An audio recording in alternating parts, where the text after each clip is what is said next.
Gratitude is when memory is stored in the heart and not in the mind. Lionel Hampton. Welcome to the Guyana Dialogue. I am your host, Shamisa Ali. A pleasant good evening to everyone joining us on Facebook and YouTube. Our topic tonight is the impact of the PPPC government program on the economic development of Guyana. The Guyana Dialogue is being sponsored by a coordinating council of Guyanese based in the US, UK, Canada, Guyana, and the Caribbean. Funding support is by well-known philanthropist Dave Narayan from Dave West Indian Imports. Please welcome my moderator for tonight, Dr. Tara Singh, and our panelist, Dr. Ganga Ramdas. Thank you very much, Shamiz, and welcome to our viewers. Good evening. Hello, good evening, everyone. Our guest tonight is the Minister of Labor. Ladies and gentlemen, please welcome the Honorable Joseph L. F. Hamilton. Thank you very much for having me again. Pleasure And having good night, you, everyone. Dr. Tara. Thank you very much, Honorable Minister. Welcome to our program. I know you have been busy. We've been trying to get you for a long time now, so we are happy to have you at least at the beginning of the year. Before I start, I want to wish you and your staff and your family a happy, safe, and productive 2025 and beyond. Before we start, generally, I would like to ask you if you want to make some comments about your general progress or accomplishments you have made so far in the Ministry of Labor. Well, when we discuss Ministry of Labor, I always have to go back to make the point that between 2015 and 2020, the Ministry of Labor was disbanded by the Granger administration, and therefore we had to reestablish, we had to build structures at the same time giving service to the people.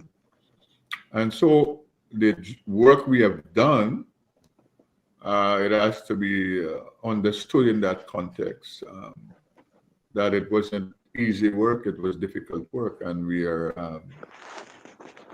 glad that we have been able to make that type of progress at the Ministry of Labor. And I would say thanks to the staff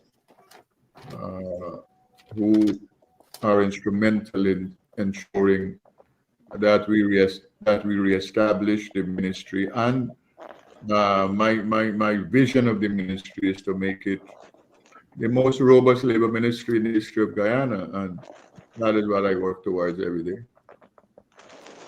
Okay, thank you, Minister. You know, a couple of days ago, I think was in January the 13th, the Social Committee, Mr. Lal Bachan Ram, otherwise known as Chris Ram, wrote a letter following the death of the Chinese laborer, the Guy Bridge, the new Guy Bridge, that the provisions of OSHA and the Coroner's Act are inadequate to solve the problem of worker safety. He even alluded, saying that there is no enforcement or very little enforcement of the act. You want to comment on that? I would say, one of the things in this country is that so many people comment on things that they are ignorant of, have no understanding about the matter, and it's a free country. People can say anything they want to say. But again, I am referring what was and what is. I'll give you one example to make the point of where we have come thus far. In 2020, we had no occupation safety and health officer in Guyana that could have gone on an FPSO or a drill ship and to do the necessary checks and the necessary review. Today we have nearly 12, not just OSH officers, but also labor officers who are trained. And I can report that in 2024, we made 9 visits offshore So coming from where there was no one who was trained, so in a matter of less than 5 years, you have nearly a dozen persons, and in 1 year, these officers are able to make 9 visits to FPSOs and the drill ships that are out there. So Mr. Ram apparently is living under a rock. He has no understanding of what is happening, what has happened. We have established technical committees with the ExxonMobil, with the GGMC and the Guyana Gold and Diamond Miners Association. We have technical committee with AmCham, and all of these people have been supporting the work we are doing and we have done. And so we have gone out, we have established dozens of health and safety committees in workplaces, both private sector and public sector. All of those are public, should be public knowledge because they're out there. So these guys just get up and something happened, as dreadful as it was, and they try to bring the system down for the death of the person. So we are investigating that. Now we have officers who are trained to do the type of investigation. When we are doing investigation, we don't have the type of technical skills. We bring in consultant to help us with our work. So Mr. Ram is either being willingly ignorant or is ill-informed about what is happening regarding occupation safety and health in Guyana, and what the Ministry of Labor we have done. And don't take Hamilton's word for it. You talk to our international partners, and they can testify as to the amount of work that has been done and that has happened, and how we have contributed to safe work in Guyana in the last 4 years under the People's Progressive Party city government. It's part of the mandate of the Ministry of Labor to ask companies to ensure that they take out insurance for the workers. No, nothing in the act stipulate that. Our role is to supervise, our role is to do training, our role is to monitor, our role is to investigate, our role is to recommend corrective action. One of the things that we are dealing with, and we hope that in this year we can, is the fact that the Act presently as constituted, it has to be remodeled, it has to be upgraded. So if someone is saying that, that's a valid criticism, but it's not easy to be done. It's a work in progress, because you and the viewers would recognize that the Act, as established in the 1990s, basically spoke at that time to onshore. We have offshore operations in Guyana space. So we are working together. We are seeking help from the ILO to give us the right type of technical support.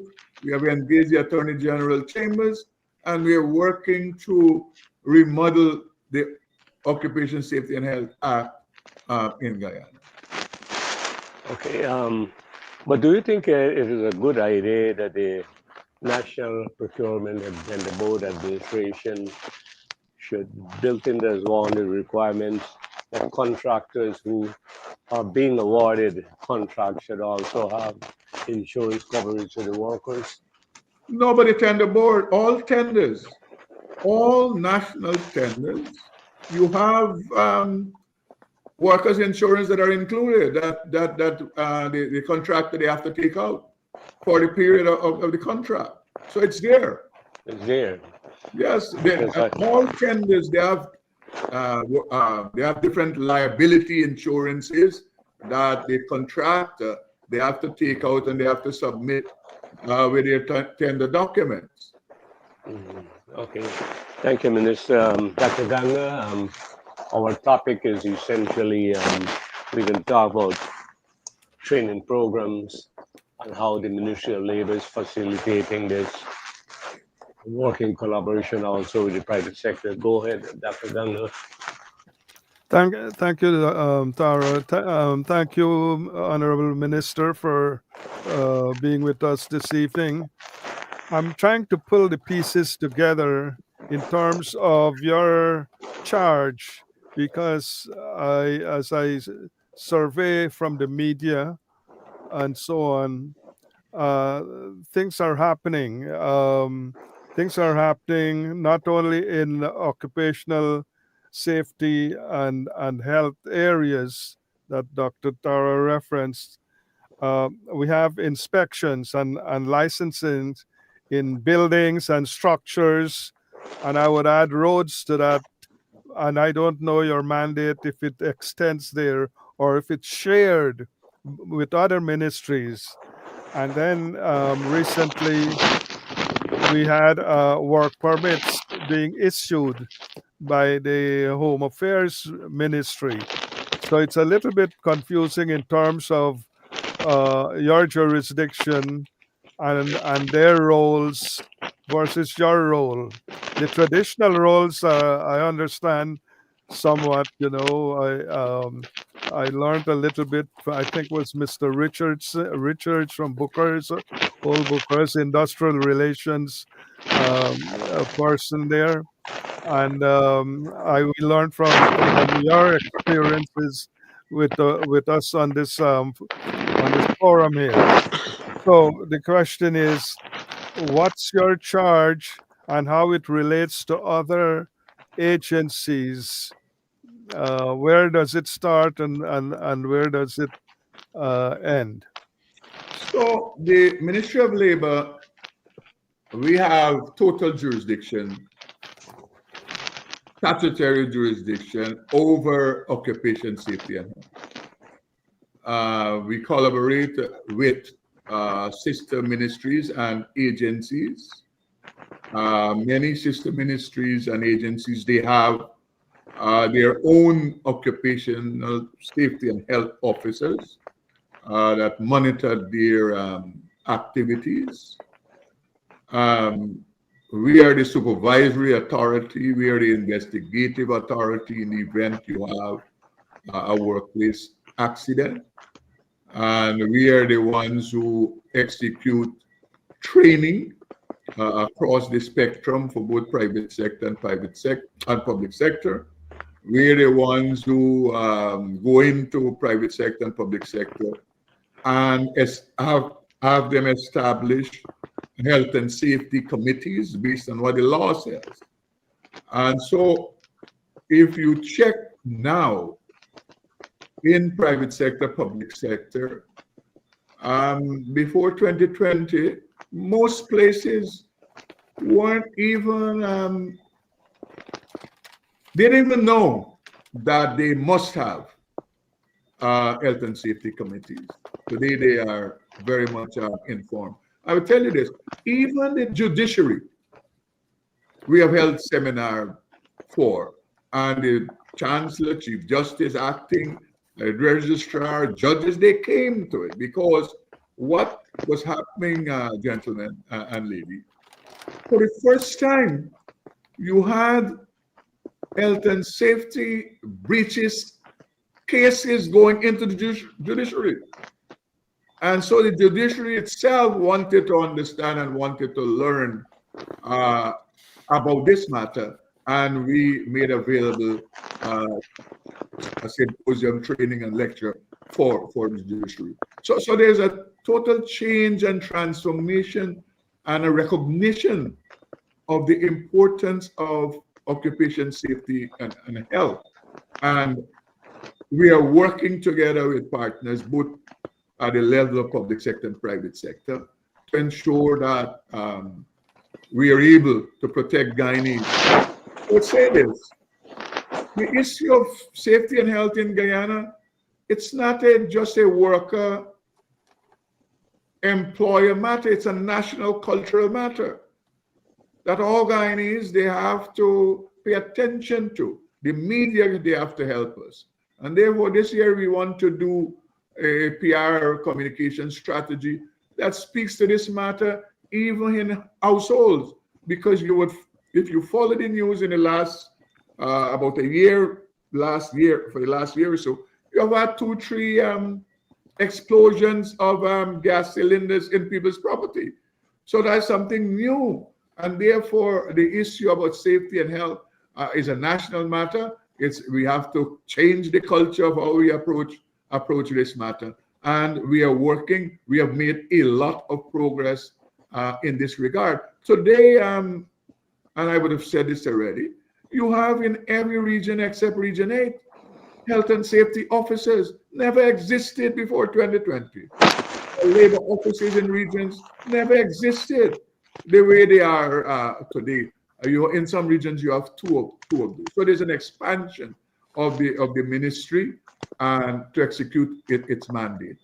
Regarding one of the questions you asked, so let me say, whether it's infrastructure work, whether it's work in housing, or wherever in the government system, private sector, we have jurisdiction over all of that as regards safety and health. The other matter you alluded to is the issue of migrant labor. At the moment, that's a responsibility of the Ministry of Home Affairs. They're responsible for issuing work permits. Of course, now we are working more collaboratively than used to be, I would say 4 or 5 years ago. So, Ministry of Labor, we have an understanding as to what is happening.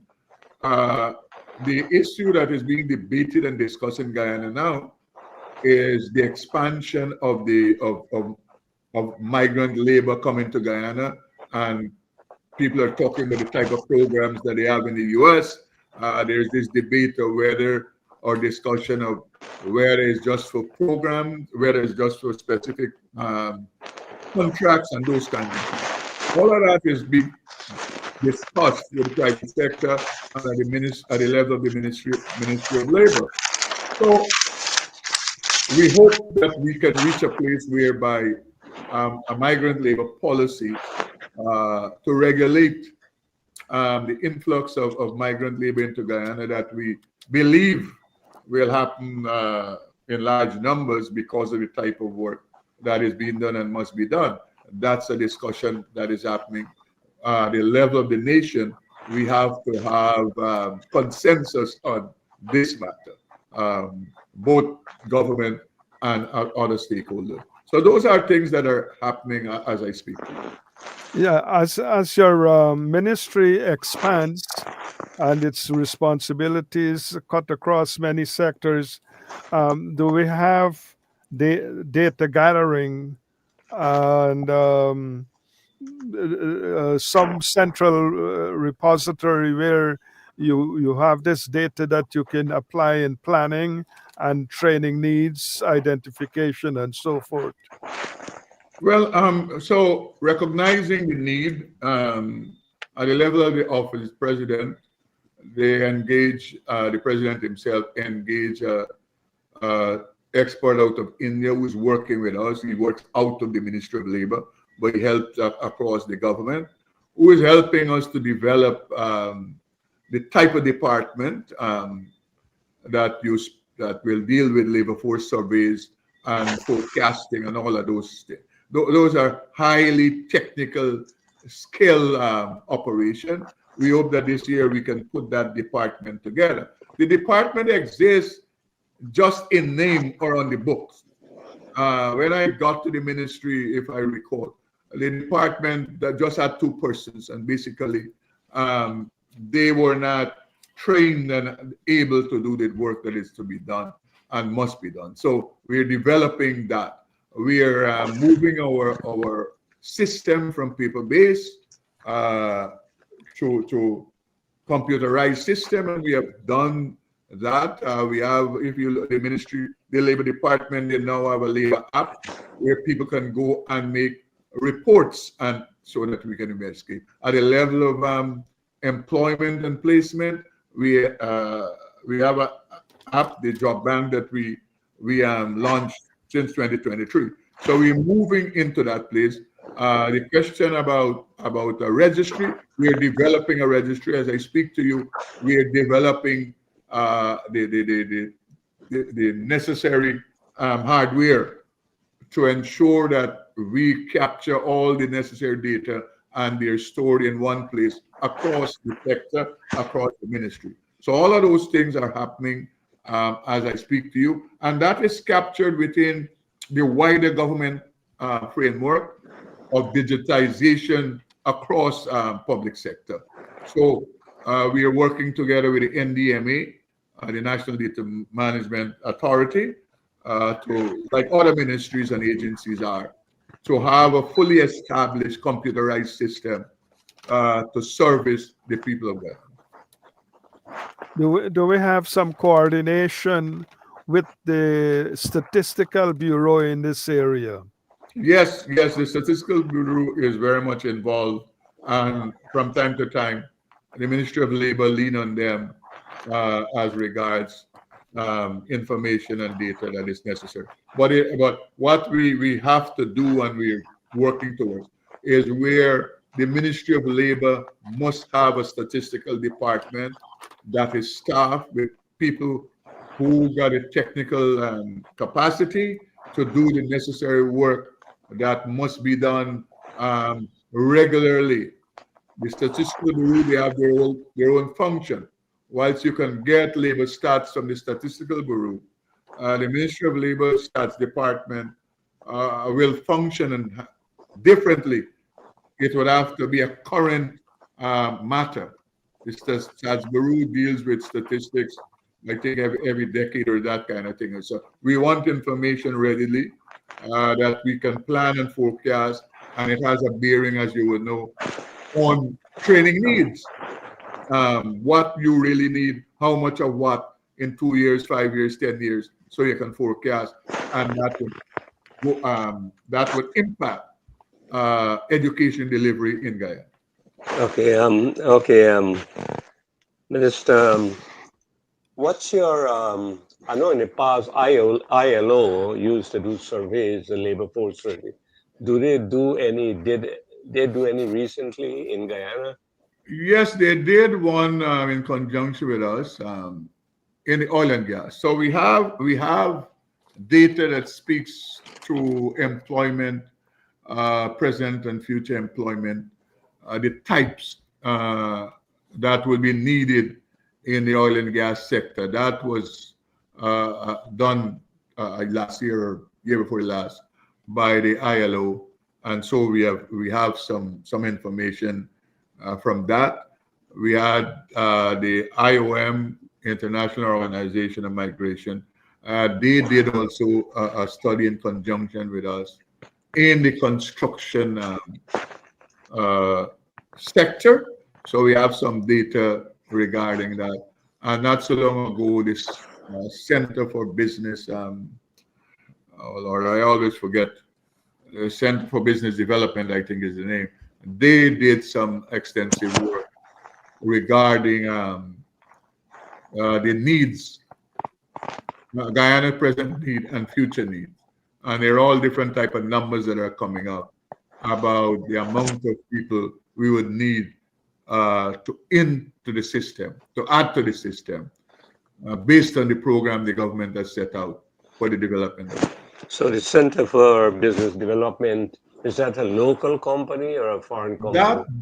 Their function is, they were developed primarily, and they have played a very good role, continue to play one, basically to help Guyanese businesses how to navigate the oil and gas sector. And they have done tremendous work.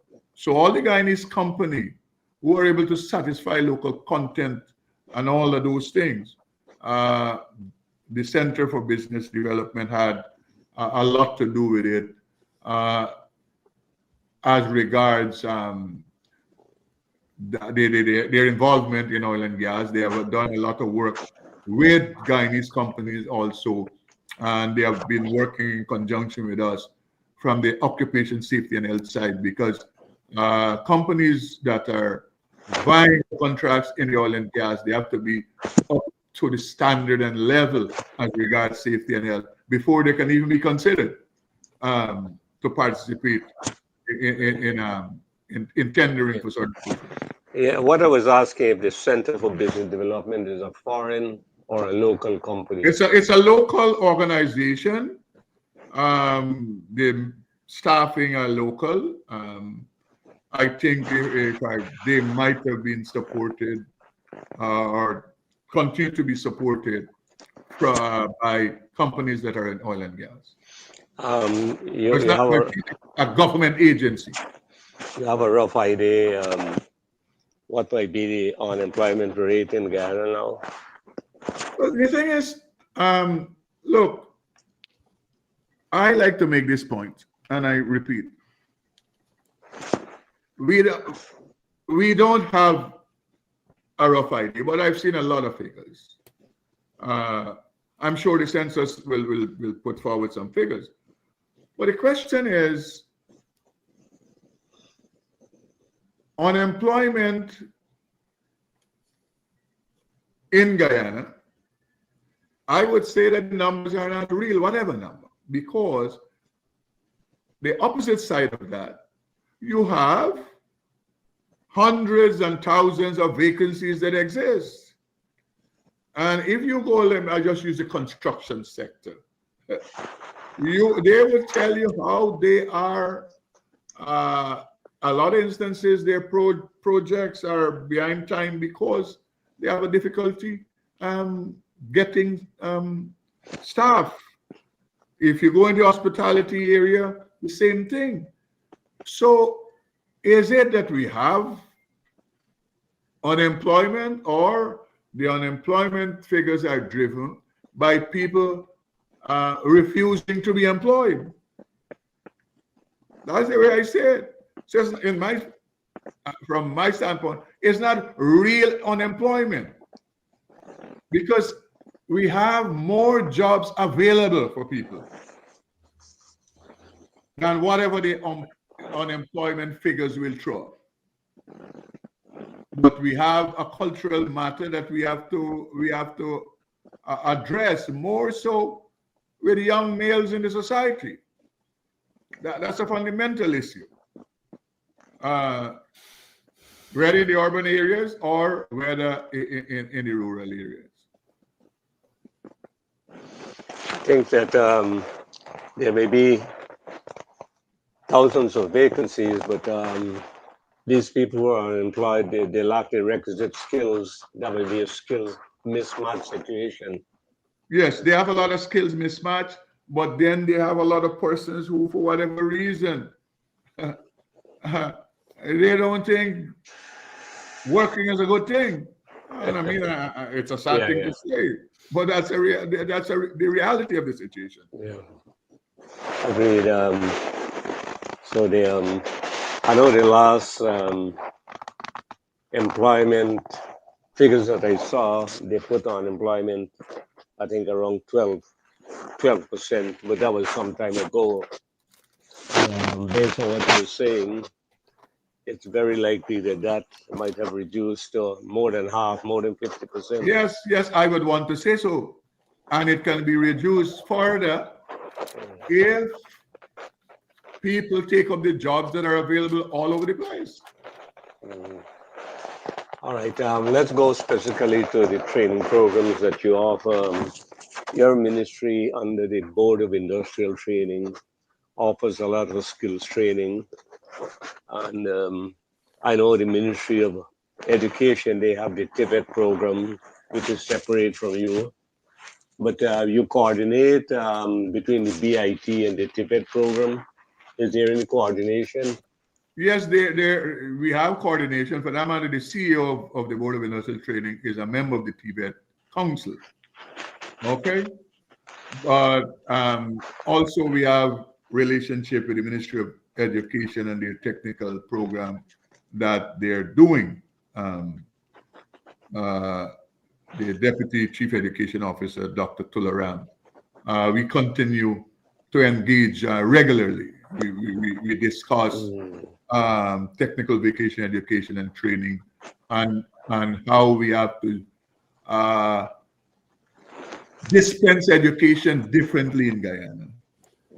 So before I go to numbers, I would say this, look, in my view, we have to make technical vocational education in Guyana as prominent as academic education. And you gentlemen and lady would know that even the developed countries, they have recognized that they have a problem. United States, Canada, the European countries, all of them now are putting money into technical vocational education and training. And all of them are recognizing that there was a great neglect as regards, because most of the jobs now are jobs that you have to do practical things.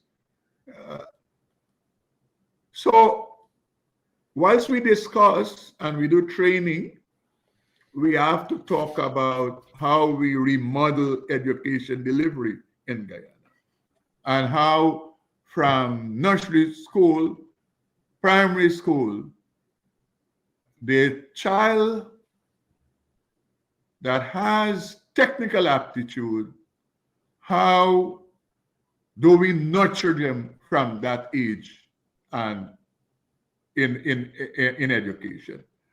I think now we nurture all our children to be academics, and whether educators and even parents, we are guilty of wanting all our children. So that is the long-term program that we must engage in. And Guyana is not unique in that regard. I have had conversations across the Caribbean, across South America, even countries in North America. They are faced with that problem. And if we look at China and India, the reason why they're able to do what they are doing is because they recognize early the importance of technical vocational education and training. And that is the reason why they are outstripping people with the area of manufacturing and innovation and creativity and that kind of thing. So that's a long-term program we must adapt to Guyana.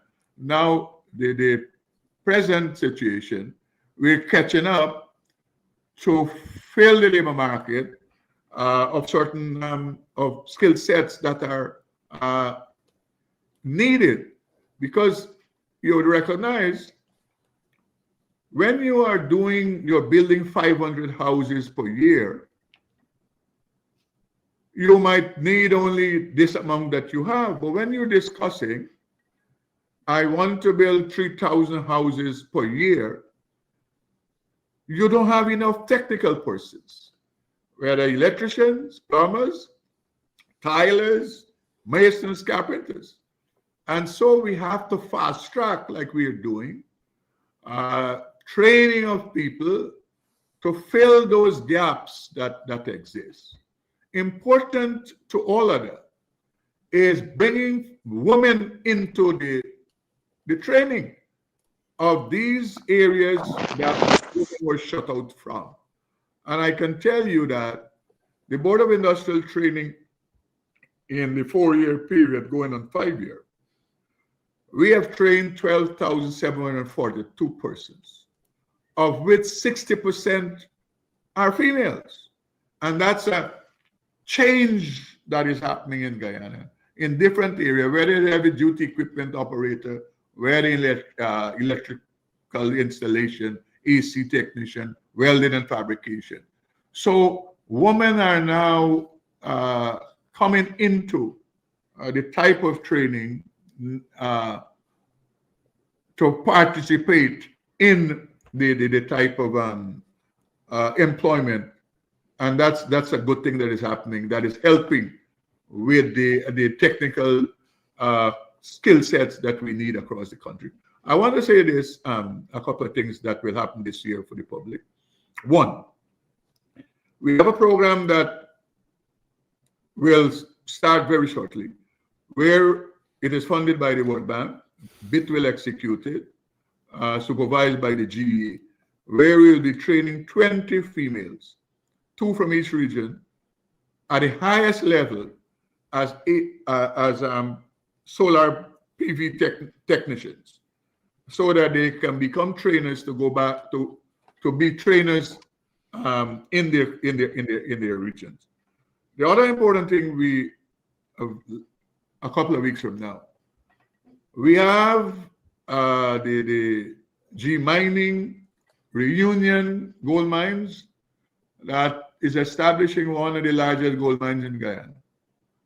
We have an MOU with them, and we are to train all the people that will work at that mine in the development stage and in the production phase. So we have to train 1,500 persons, primarily people from Region 7, and that we will do at our facility in Bartica that we have.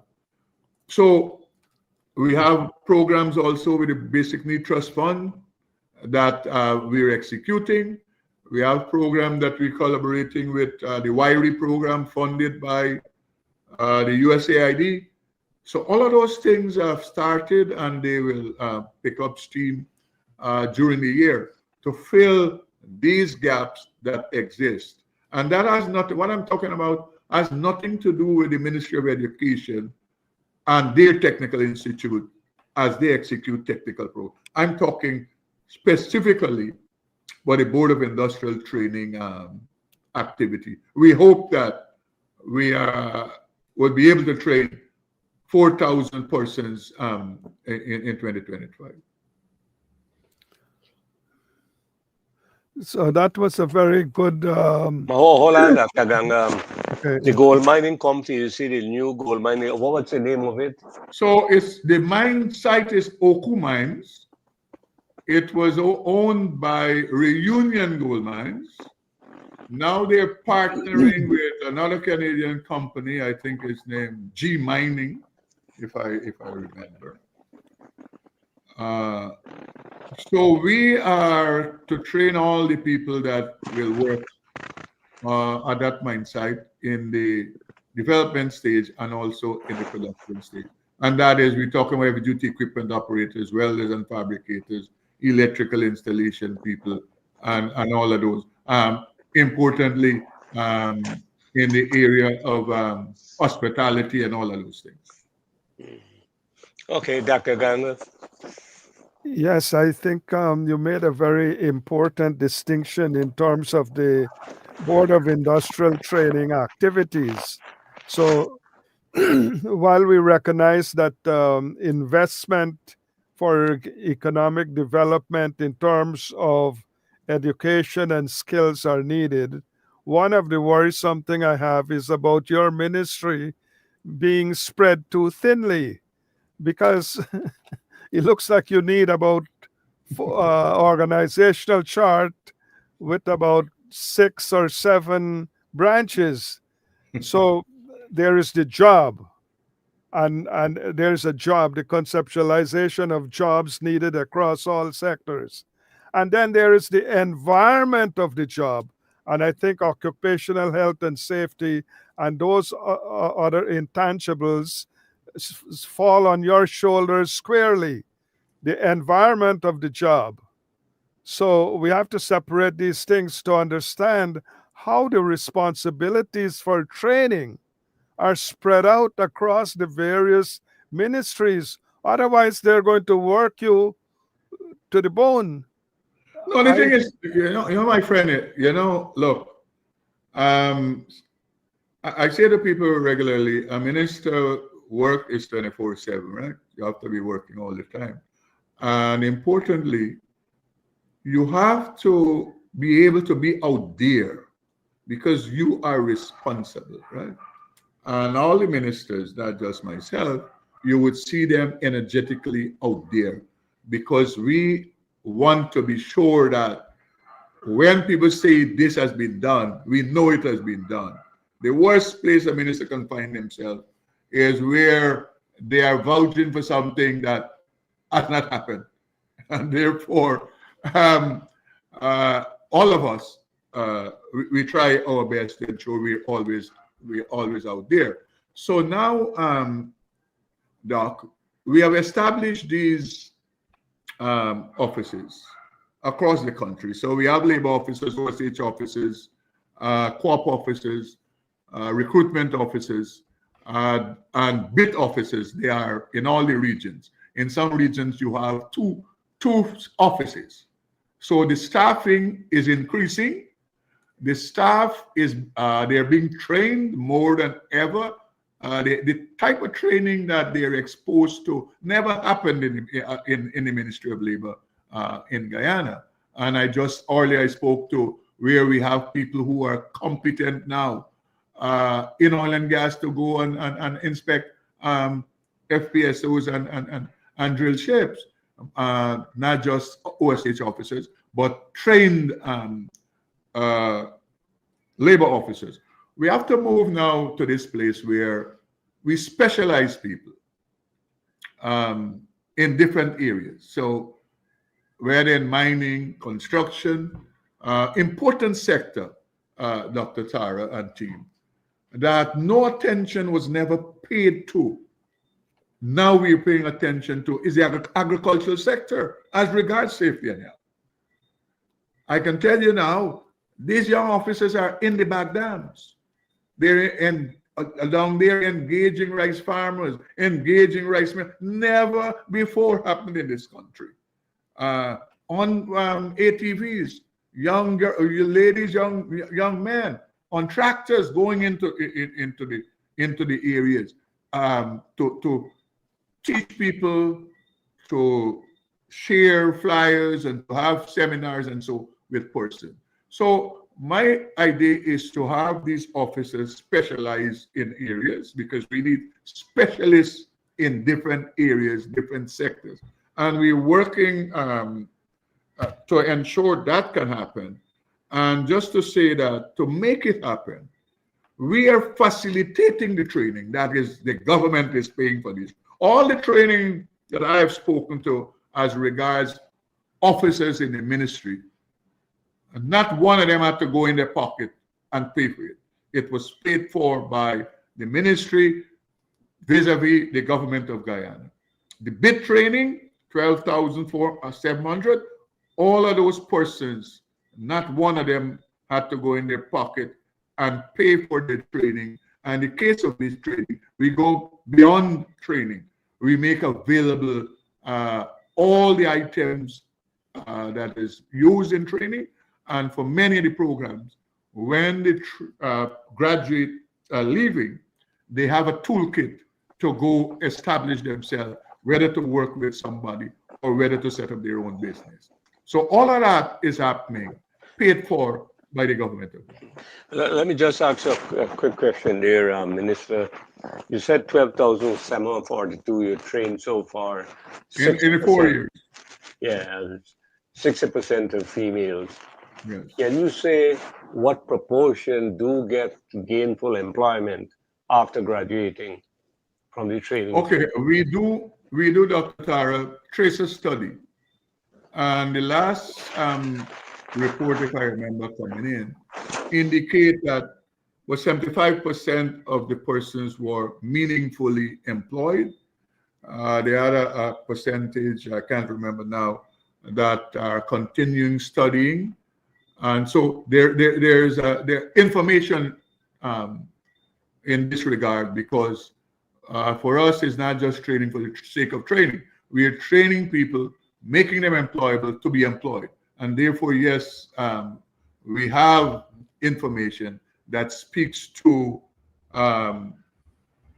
what has happened to a person after their training, whether they're working with someone or in some instances, many persons have set up their own businesses.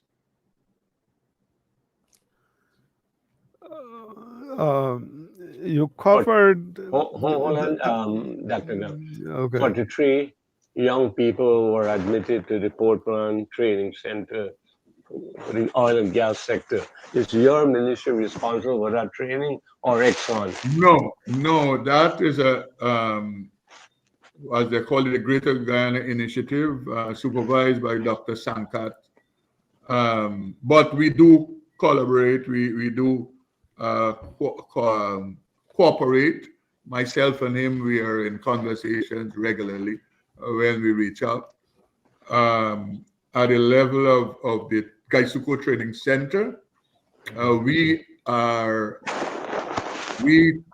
have apprentices that are trained there every year, several dozens that we fund at the Gaisuko Training. So we are collaborating with Gaisuko Training Center, and we have a relationship with the center that Dr. Sankar is. So the Greater Guyana initiative is really funded by Exxon.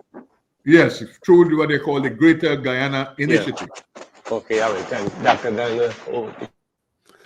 Yes, indeed. So you have explained to us the organization of work itself across various sectors, which is commendable, which puts a lot of more responsibilities in your area. Now, you covered also, we have land, air, and sea. So you've covered land. You touched on sea with the Exxon responsibilities, the greater initiative there. What about air traffic and safety? Can we apply some of the environmental responsibilities for air safety? That is the province of the GCAA. The Guyana Civil Aviation Authority. Well, they're the ones who do all the supervision, everything that has to do with the matter regarding air. What about the Coast Guard? Is that separated away from your ministry as well? The Coast Guard is their disciplined forces personnel that comes under the maritime and also the police now. The police, they have a Coast Guard, and they have been receiving equipment via budgetary allocation. So the police is developing has developed a Coast Guard patrol, and the police is now moving into the sphere also of air traffic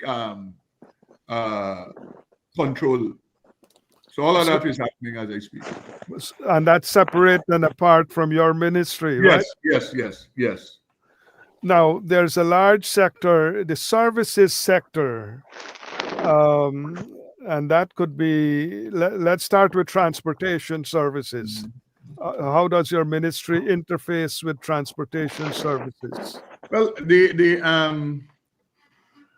one of the things is, we have this debate that we have to conclude is, let us say, a minibus driver and a conductor, their classification. Is a minibus a workspace or not? The present OSH Act has not captured that. So in the deliberations to remodel the Act, there's some workspaces and places that we will have to capture and give them the same prominence that would allow the type of intervention and supervision that you're speaking to in that area. But presently as is, they're not captured within the Act.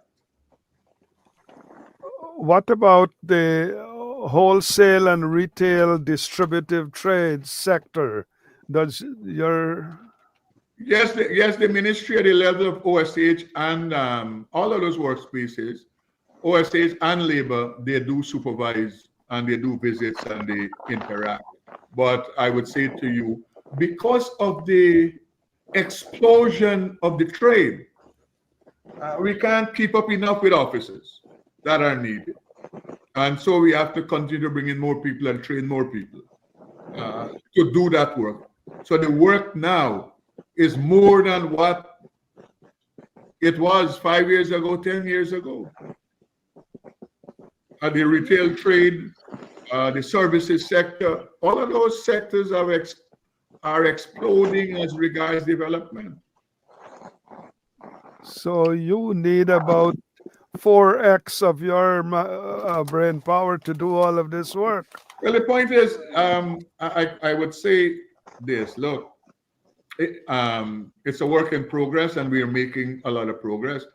When I came to the ministry appointed, the previous government only had 9 occupation safety and health officers to supervise this whole country. Now, we have made provision that the staffing of the OSH department should be 32. And so we continue to develop and build that.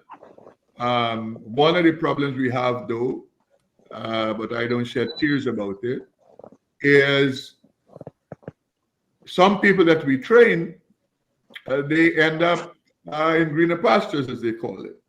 But you still have to continue to train. The oil and gas companies and other companies, a lot of people we have trained, they end up there. Now, on diversity issues and imbalances in the labor force, does your ministry have plans to address that, or are you currently addressing diversity issues in the workspaces? Yes, I mean, it's not a major issue. I've never had those type of reports, but regarding the government program itself, and let us say my ministry program, I'll give you an example.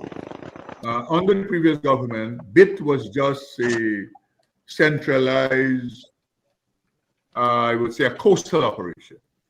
So that means the riverine communities and all the interland communities, they were left out. Today, that is not so. Wherever people reside, the highest mountain in this country, Korokobaru, Keto, Paramakatoy, whether the Pomeroon River, whether Toriala, Separuta, in Maracaibo, wherever in Borbish River, Demerara River, training as regards BIT has been happening and will continue to happen. And that is dealing with the issue of diversity. It's not just ethnic diversity. I alluded earlier to the diversity, the gender diversity.